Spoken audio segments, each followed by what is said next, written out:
ಎಲ್ಲರಿಗೂ ನಾಗರ ಪಂಚಮಿಯ ಶುಭಾಶಯಗಳು. ನಮ್ಮ ಊರಲ್ಲಿ ನಮ್ಮ ಊರಿನ ದೇವಸ್ಥಾನದಲ್ಲಿ ಅಭಿಷೇಕವನ್ನು ಮಾಡಿಸಿದ್ದೆ. ಸರಿಯಾದ ವೇಳೆಗೆ ಸರಿಯಾಗಿ ಹೋಗಿ ಮುಟ್ಟಿದ್ದೆ. ಸುಬ್ರಹ್ಮಣ್ಯನನ್ನು ನೋಡೋಕ್ಕೆ ಒಂಥರ ಖುಷಿ, ಸಂಭ್ರಮ. ಇವತ್ತಂತೂ ಅವನಿಗೂ ತುಂಬ ಸಂಭ್ರಮವಾದಂಥ ದಿನ. ಹಾಗೆ ಅಭಿಷೇಕವನ್ನು ಕೊಟ್ಟಿರೋ ಕಾರಣ ಅಭಿಷೇಕವನ್ನು ಮಾಡುವಾಗ ಬಹುಶಃ ನಾನು ಅಲ್ಲೇ ಇದ್ದೆ.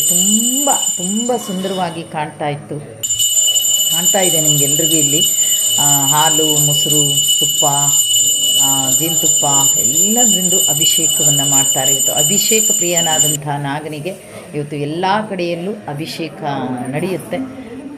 ಬಹುಶಃ 4 ಗಂಟೆ ರಾತ್ರಿಗೆ ಎಲ್ಲ ಕಡೆ ದೇವಸ್ಥಾನದಲ್ಲಿ, ಕೆಲವೊಂದು ದೇವಸ್ಥಾನದಲ್ಲಿ ಆಗುತ್ತೆ, ಸುಬ್ರಹ್ಮಣ್ಯ ದೇವಸ್ಥಾನದಲ್ಲಿ. ಮತ್ತು ನಮ್ಮ ಊರಲ್ಲಿ ಸಿರ್ಸಿಯಲ್ಲಿ ಸುಬ್ರಹ್ಮಣ್ಯ ದೇವಸ್ಥಾನ ಇದೆ, ಅಲ್ಲೂ ಸಹಿತ 5 ಗಂಟೆಗೆ ಎಲ್ಲ ಜನ ತುಂಬ ರಶ್ ಆಗಿಬಿಟ್ಟಿದ್ದಾರಂತೆ. ಅಲ್ಲಿ ನಾವು ಇಲ್ಲಿ ಹತ್ತಿರನೇ ಇದ್ದಿದ್ದಕ್ಕೆ ಇಲ್ಲಿ ಹತ್ತಿರನೇ ಹೋಗಿದ್ದೀವಿ. ನೋಡಿ, ಇಲ್ಲಿ ನಿಮಗೆಲ್ಲರಿಗೂ ತೋರಿಸ್ತಾ ಇದ್ದೀನಿ, ಕಣ್ ತುಂಬಿಕೊಳ್ಳಿ. ಬಹುಶಃ ಇದನ್ನು ಎಲ್ಲರೂ ಹೋಗಿರ್ತೀರಿ, ಗೊತ್ತು ನನಗೆ.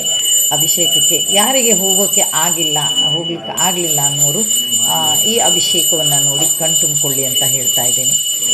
ತುಂಬ ಖುಷಿ ಆಯಿತು ಬಹುಶಃ, ಯಾಕಂದರೆ ಆ ವೇಳೆಗೂ ತುಂಬ ಜನದ್ದು ಪಂಚಾಮೃತ ಅಭಿಷೇಕ ಇತ್ತು, ಬರೋದು ತುಂಬ ಲೇಟ್ ಆಗೋಯ್ತು ಅವರೆಲ್ಲ. ಆದರೆ ನಮ್ಮ ಮನೆಯವ್ರದ್ದು, ನನ್ನ ಮಗಳದ್ದು ಹೆಸರನ್ನು ತಗೊಂಡು ಅಭಿಷೇಕವನ್ನು ಮಾಡ್ತಾಯಿದ್ರು. ಅದು ನನಗೆ ತುಂಬ ಖುಷಿ ಕೊಟ್ಟಂಥ ಕ್ಷಣ.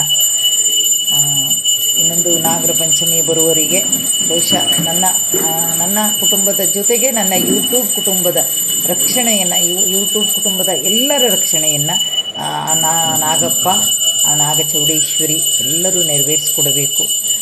ತುಂಬ ಖುಷಿಯಿಂದ ಈ ಕಾರ್ಯಕ್ರಮವನ್ನು ಹಾಕಿದ್ದೀನಿ. ಎಲ್ಲರೂ ನೋಡಿ, ಅಭಿಷೇಕವನ್ನು ನೋಡಿ ಕಣ್ ತುಂಬಿಕೊಳ್ಳಿ. ಕೊನೆಗೂ ಎಲ್ಲರೂ ತಂದಿರುವಂಥ ಹಾಲಿಂದ ಅಭಿಷೇಕ ಆಗುತ್ತೆ. ಎಲ್ರಿಗೂ ಒಂಥರ ನೋವಿರುತ್ತೆ. ಇವತ್ತೊಂದು ದಿವಸ ಅಭಿಷೇಕ ಮಾಡಲಿಲ್ಲ ಅಂದರೆ ಒಂಥರ ನೋವಿರುತ್ತೆ. ಅದಕ್ಕೆ ಎಲ್ಲರ ಹಾಲನ್ನು ಕೂಡಿಸ್ಕೊಂಡು ಆಮೇಲೆ ಏನು ಮಾಡ್ತಾರೆ, ಅಭಿಷೇಕವನ್ನು ಮಾಡ್ತಾಯಿದ್ದಾರೆ. ಕಾಣ್ತಾ ಇದೆ ನಿಮಗೆ, ಸುಂದರವಾಗಿ ಕಾಣ್ತಾ ಇದ್ಲು. ಅಷ್ಟೊತ್ತಿಗೆ ಭಾಳ ಚೆಂದ ಕಾಣ್ತಾಯಿತ್ತು. ಸುಬ್ರಹ್ಮಣ್ಯ ಮೂರ್ತಿ ಒಂದೇ ಇಲ್ಲಿ, ಇನ್ನಿತರ ಯಾವ ಮೂರ್ತಿಯೂ ಇಲ್ಲ. ಎಲ್ಲ ಅಭಿಷೇಕವನ್ನು ಮಾಡಿ ಕೊನೆಗೆ ಒಂದು ಆರತಿಯನ್ನು ಮಾಡ್ತಾರೆ. ಎಲ್ಲ ಆರತಿಗೂ ನಮಗೆ ನಿಂತ್ಕೊಳ್ಳೋಕ್ಕಾಗಲ್ಲ, ಇನ್ನು ಹೂವಿನ ಶೃಂಗಾರ ಆಗಬೇಕು. ಹೂವಂತೂ ಸಾಕು, ಸಾವಿರ ಮಾಲೆಗಳು ಬಿದ್ದುಬಿಟ್ಟಿದ್ದಾವೆ, ಆ ರೀತಿ ಹೂಗಳು ತುಂಬ ಹೋಗ್ಬಿಟ್ಟಿದೆ. ಕೊನೆಗೂ ನಾವೇನು ಮಾಡ್ತೀವಿ, ಒಂದು ಆರತಿಯನ್ನು ಮಾಡ್ತಾರೆ ಇವರು. ಆರತಿಯನ್ನು ಮಾಡಿ ಮುಗಿಸ್ಕೊಂಡಂತೂ ಮನೆಗೆ ಬಂದಿದ್ದೀನಿ. ಹಾಗಾಗಿ ಎಲ್ಲರೂ ಇದಕ್ಕೊಂದು ನಮಸ್ಕಾರ ಅಂಥೇಳಿ ಒಂದು ಲೈಕನ್ನು ಕೊಡಿ ಅಂತ ಹೇಳ್ತಾ ಇವತ್ತಿನ ಕಾರ್ಯಕ್ರಮವನ್ನು ಇಲ್ಲಿಗೆ ಮುಗಿಸ್ತಾ ಇದ್ದೀನಿ.